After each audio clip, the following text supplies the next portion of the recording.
Video शुरू करने से पहले आप तमाम दोस्तों से एक रिक्वेस्ट और अर्ज़ करना चाहूँगा कि जिन दोस्तों ने हमारा यूट्यूब चैनल फजल वहाब उस्मानी को सब्सक्राइब नहीं किया,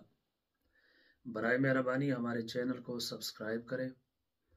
और बेल आइकन की बटन को दबाएं ताकि कोई भी वीडियो आ जाए तो वो आप तक भी पहुंच सके। आज की हदीस है, अल्लाह के रसूल सल्लल्लाहु अलैहि वसल्लम ने फरमाया कि रोज़ाना दो फरिश्ते ज़मीन पर उतरते हैं और वो दुआ मांगते हैं। एक फरिश्ता दुआ मांगता है उस आदमी के लिए जो सखी है, अपना माल अल्लाह के रास्ते में खर्च करता है। उसके लिए फरिश्ता क्या दुआ मांगता है कि अल्लाहुम्मा आअती मुनफिकन खलफन, कि बारी ताला जो तेरे रास्ते में माल खर्च करता है, जो तेरे रास्ते में अपनी दौलत लुटाता है, गरीबों पर खर्च करता है, मिस्कीनों पर खर्च करता है, इसी तरह रफ़ा-ए-आमा के काम करता है, तो उसके दौलत के अंदर इजाफा फरमा, उसकी दौलत के अंदर बरकत अता फरमा, ये दौलत उसके लिए फ़ायदेमंद बना, इस दौलत को उसके लिए सदक़े जारिया बना। और दूसरा फरिश्ता दुआ बल्कि बद्दुआ मांगता है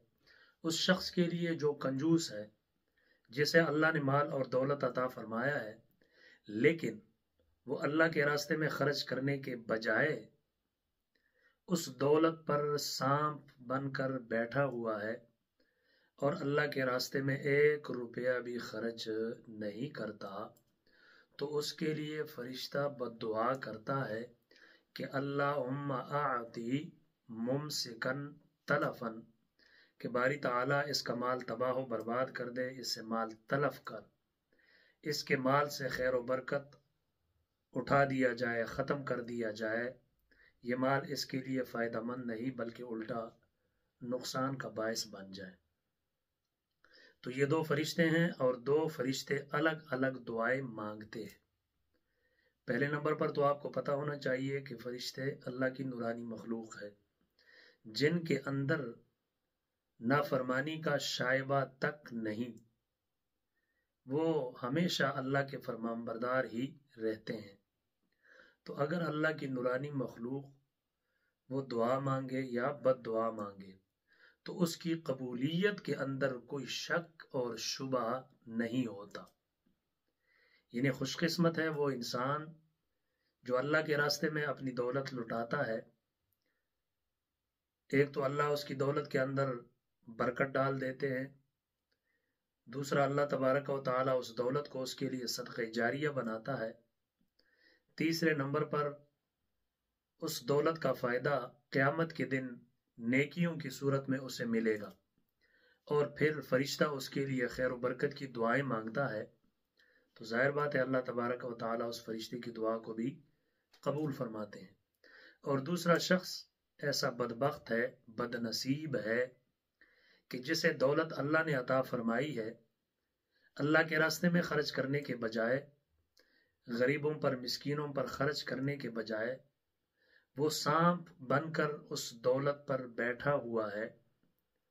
तो उसके लिए जहां दीगर खराबियां उसके लिए है, दुनिया के अंदर भी खराबियां है और आखिरत के अंदर भी खराबी है, वहां सबसे बड़ी खराबी उसके लिए ये है कि फरिश्ता उसके लिए बद्दुआ मांगता है कि या अल्लाह इसके माल और दौलत से खैर व बरकत ख़त्म कर दिया जाए,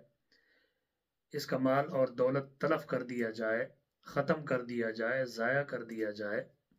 तो ज़ाहिर बात है फरिश्ते की बद्दुआ को अल्लाह तबारक व तआला रद्द नहीं फरमाते।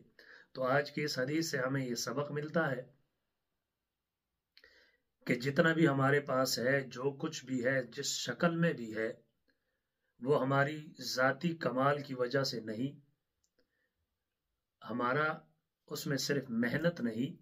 बल्कि ये उस रब्बुल आलमीन की खुसूसी देन है जिसने हमें ये माल और दौलत अता फरमाया है।